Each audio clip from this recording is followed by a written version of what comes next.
বিধানসভা নির্বাচনে বড় ধাক্কা খেয়েছেন তৃণমূল কংগ্রেসের প্রার্থী ও জনপ্রিয় চলচ্চিত্র পরিচালক রাজ চক্রবর্তী। ব্যারাকপুর আসনে তিনি 15,000-এর বেশি ভোটের ব্যবধানে বিজেপির প্রার্থী কৌস্তুভ বাগচির কাছে পরাজিত হন। ভোট গণনার শেষ পর্যায়ে ফলাফল প্রায় নিশ্চিত হওয়ার পর তিনি গণনা কেন্দ্র থেকে বেরিয়ে আসেন। সে সময় বাইরে উপস্থিত কিছু মানুষের চোর বলে কটূক্তি এবং তার দিকে কাঁদা ছোড়ার ঘটনাও ঘটে, যা মুহূর্তের মধ্যে ভিডিও আকারে সামাজিক যোগাযোগ মাধ্যমে ছড়িয়ে পড়ে। পুরো পরিস্থিতিতে কোনো প্রতিক্রিয়া না দেখিয়ে নীরবে স্থান ত্যাগ করেন এই পরিচালক।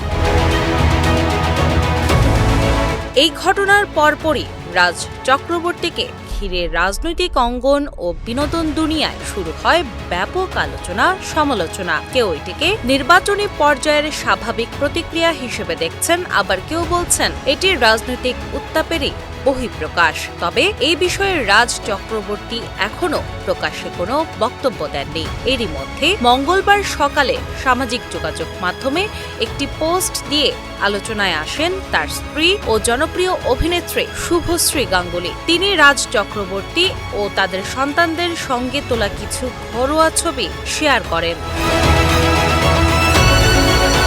ছবির সঙ্গে আবেগঘন ক্যাপশনে তিনি লেখেন, "তুমি আমাদের সুপার হিরো, আমাদের গর্ব, আমাদের সুপারস্টার, আমাদের ঘর, আমাদের পৃথিবীর কেন্দ্রস্থল।" শুভশ্রীর এই পোস্ট প্রকাশের পরই নেটিজেনদের মধ্যে ব্যাপক প্রতিক্রিয়া দেখা যায়। অনেকে এটিকে স্বামীর প্রতি ভালোবাসা ও মানসিক সমর্থনের প্রকাশ হিসেবে দেখছেন। তাদের মতে কঠিন সময়ে পরিবারের পাশে দাঁড়ানোই স্বাভাবিক মানবিক প্রতিক্রিয়া। অন্যদিকে একাংশ নেটিজেন বিষয়টি নিয়ে সমালোচনায় মুখর হন এবং নির্বাচনী পরাজয়ের পর এমন আবেগঘন পোস্টকে ভিন্নভাবে ব্যাখ্যা করেন।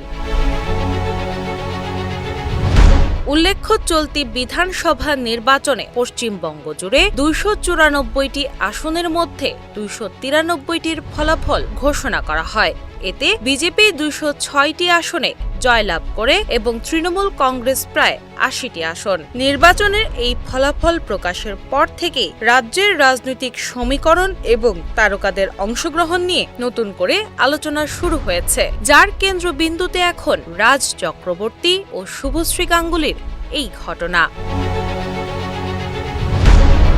ডেস্ক রিপোর্ট, বাংলা বাজার পত্রিকা।